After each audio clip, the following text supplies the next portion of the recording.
Hi, I'm Annie Smith. I'm Deputy News Editor of The Saint, and I'm here today with Paloma, who's running for Association President. If you'd like to start by just introducing yourself a bit and telling us a little bit about you. Sure. So as you said, I'm currently the Association President, so I'm trying to run for a second term. There's a lot of projects that I've started this year that I just feel I can't finish in the next 2 months, and I'm sure we're going to talk about kind of what areas those fall into. But I'm really passionate about the job, and I don't want to let it go and let the projects go in the next year. Okay, great. So if you want to expand a bit about maybe what you have accomplished this year and your experience and that kind of stuff. Sure. So my manifesto kind of goes through 4 main areas, which is union strategy, private and university accommodation, representation, and widening access participation. So in those areas, I guess maybe I'd start with representation. So I successfully delayed the community council elections this year so that students could partake. And that's really important because the more students that kind of get their voices heard in like concrete avenues of communication with Fife Council and Community Council and all of local government, the better that we can kind of talk about constructively solutions, for example, HMO ban. So that was really important. But also I was trying to increase numbers of students who are registered to vote. So that's actually proposals onto the university to get that option into online matriculation now. So that will start next year, hopefully. But again, it's kind of making sure that that happens and it's implemented in a really smooth way. I mean, I can go on and on. Yeah. I don't know how much detail you want me to go into. Well, yeah, about, I guess maybe enrolling students to vote, and I think you did increase the number of students who are on the community council. So with that in place, what do you plan to implement maybe next year to kind of continue those, or do you have new ideas to encourage student engagement? Sure. So I think that going forward, like I'm really proud of the 3 students who ran for community council, and now they're elected. I think they'll add a lot to those discussions on community council. But I think that and the students who are now registered to vote, that's going to add a lot of weight when it comes to local politicians paying attention to us. What I want to change is that attitude from not just locals, but kind of people in Scotland in general. Is that St. Andrews is a bubble, and students are taking over the bubble. And students aren't kind of full members of the community, and they aren't constituents that are registered to vote and are going to vote somebody out if they don't do something that's good for the student community. That's kind of the perception that I've kind of learned in the past year. So I want to change that. And I think that step is when students are registered to vote, politicians have to pay attention because they are the constituents now. That's going to be super important. And I want to make sure that I can kind of create constructive lines of communication between those students who are putting themselves out there now and those students who are registering to vote and now paying attention. Make sure the local politicians are paying attention to us as well. Okay. Great, and then I guess maybe on with the HMO ban and stuff like out of hours, you've been involved in those consultations and campaigns, and seeing as those kind of are at a standstill, no one really knows what's happening, out of hours has been delayed until late August. What do you have any plans on how maybe next year to, I guess, restructure those campaigns or, kind of fix those, or I don't know, what do you think about that? Yeah, well, I'll start with out of hours. So I think that it was a really important positive step that a student representative is going to be on the working group that's going to shape the out of hours solution. So right now that's Nick Fair, the Director of Wellbeing, but likewise it could be the President, and it depends on the preference of the 2 people who are elected to those positions next year. But a student representative will be part of those discussions as to how can we create a solution for St. Andrews that does not disadvantage or take away from the rest of Fife, because that's the political point that has to be won there. And I think we're making big headways that, as you say, it's something that's going to go into next year. It's not something that we can solve in the next 2 months. So a really complete handover and somebody who's really keen to fight on that is going to be really important. I would, of course, continue to fight on that and have all the background knowledge as well. For HMOs, that decision is coming up in April.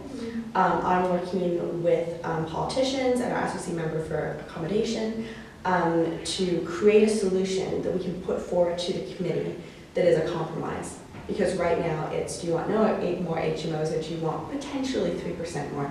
Neither is really an ideal solution, and neither is going to solve all of our problems.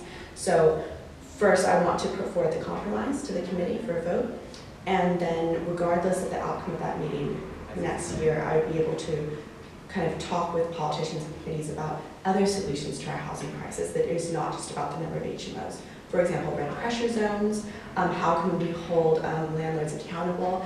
Because Five Council, I think, wants to do that, but it's about working with Five Council and also getting student feedback on their experiences up to Five Council. They're not the most accessible to students, but if I can facilitate that, Five Council will then hear our stories and they will know what's going on. They say, okay, actually, student housing isn't in a great condition right now, we need to do something. And also push for more investment, private investment into purpose-built student accommodation in town, because I think that would release a lot of the pressure from the private sector in terms of HMOs. Yeah. And then I guess in terms of halls as well, which is the other side of that debate, Yeah. How do you plan exactly to work with, I guess, lobby residential business services to ensure that, new accommodation that isn't, too expensive is going up, kind of like Powell and Whitehorn halls, and ensure that those that are more affordable, like Albany Park or Gannicky, aren't closing down and those are accessible to students? Absolutely.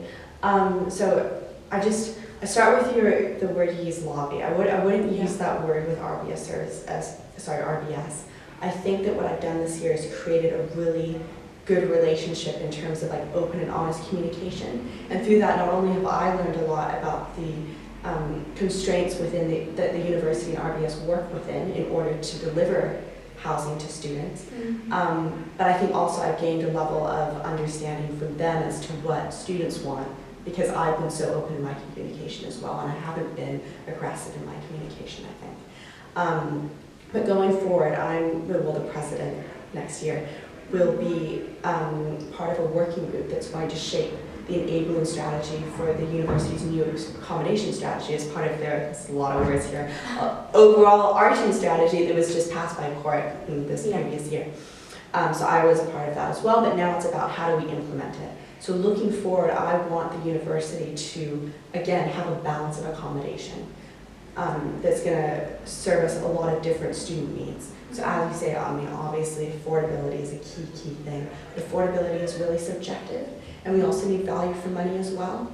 I think the problem with Albany Park was that, it was very cheap, and it was artificially cheap. That wasn't the true price, but it was also really low quality. And I think the sea view was kind of the selling point of Albany Park in many ways. So it is going down, but there was a lot of student consultation in previous years as to what it should be. And now that needs to start again, because the plans are changing, the things behind the scenes are changing and it's being pushed back. So I would facilitate further student consultation to say, okay, the landscape is changing. We have some new options in front of us. Students now see what places like Whitehorn and Powell really like. Is that what we want going forward? So I would facilitate that, and I think that really has to be done. It's crucial. We can't just rest upon the consultation that was done in the past. Yeah, and then I guess with your past year as president, what would you say maybe are you most proud of that you did accomplish? And then on a flip side, what do you maybe most regret that you didn't get to, or maybe something that went wrong and that you learned? I think what I'm most proud of is empowering students to be more politically active and facilitating more cooperation and communication between our political societies, for example. I think that, I wouldn't take credit for a lot of good work that's been done by our student counselors and, for example, our rector's assessor, for example, like that, and the students who ran for community council. That is very much I am proud of them, they've done great work. But I think that the president's job is to be a leader in terms of having a vision and really having that energy that gets people going and says, okay, somebody believes that I can do this, we can do this. And I do think I've been that person this year saying, guys, we're not a very politically active university kind of traditionally, but we can be, and we do have a voice, and we can create change if we really set our minds to it. And even if it's not ambitious, maybe it's just supporting political societies to kind of engage more people to kind of debate things like Brexit in an informal discussion. I mean, supporting that's incredibly important to have those conversations here. So I think I've been really proud of that, and I think going forward it's certainly something that I could build on. In terms of regrets, in terms of potential maybe pitfalls, I think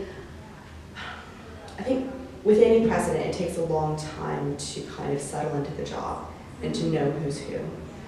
But I think because my plans last year were so ambitious in terms of change, that it took me potentially longer than it should have I needed to understand how the university worked inside and out in order to actually put forward feasible plans and establish those relationships with the university staff, where I could sit down and say, I have an idea, and it's not just, I have an idea, you need to change this to what the students want, and can you figure it out, please?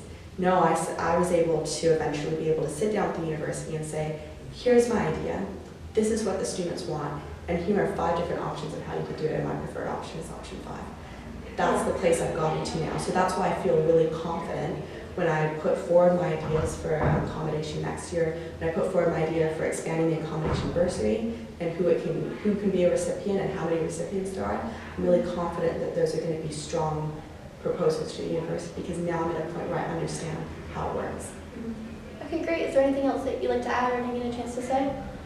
Probably a lot, yeah. Yes, oh my goodness, so much. I mean, I just say a couple of words about the union strategy, I think. Yeah. Because all of the candidates, I think, have talked a little bit about how we need better collaboration between unions across Scotland when we're campaigning to elevate students' voices and have a stronger kind of line of communication, particularly between presidents. And I think that kind of speaks to a larger need for the union to be a leader in this area. Like, we really should be leading conversations on, not just Brexit, but international visas for international students. We're such an international university that I think that when it comes to certain subjects such as visas for international students at like Tier 4, but also Tier 2, so looking ahead, like when students want to stay and work. Yeah. I mean, that is all policy that's going through government right now. We should really be leading discussions on that, or feeding input to the government and kind of bringing that all in from different unions. And I think there's definitely, what am I trying to say? There's definitely good reasons that we're not part of NUS, and that's something our students voted on. But I do think there's disadvantages to not being part of some sort of forum that brings everyone together physically. I think the main thing I would say about NUS is that it binds you to certain way of campaigning and a certain scope of campaign for different issues. And I think that having a flexibility to say, actually, for our student body in particular, it's not what we want to do, is incredibly important. But that's why I'd re-established what we had 2 years ago, which was Scottish President's Forum, which is literally just somebody organizing, and it travels around to different unions, all the presidents coming together and having a discussion about the most important issues. And it's not binding, it's just a forum. And I think that would be an incredibly good solution to that. But there's so many ways that you can be a leader. We can be a leader in sustainability, we can be a leader in representation, we can be a leader in saying, look, this is an incredibly unique housing market, and we are a leader in giving students really great accommodation. So I just close with that. Okay, great. Thank you so much. Thank you.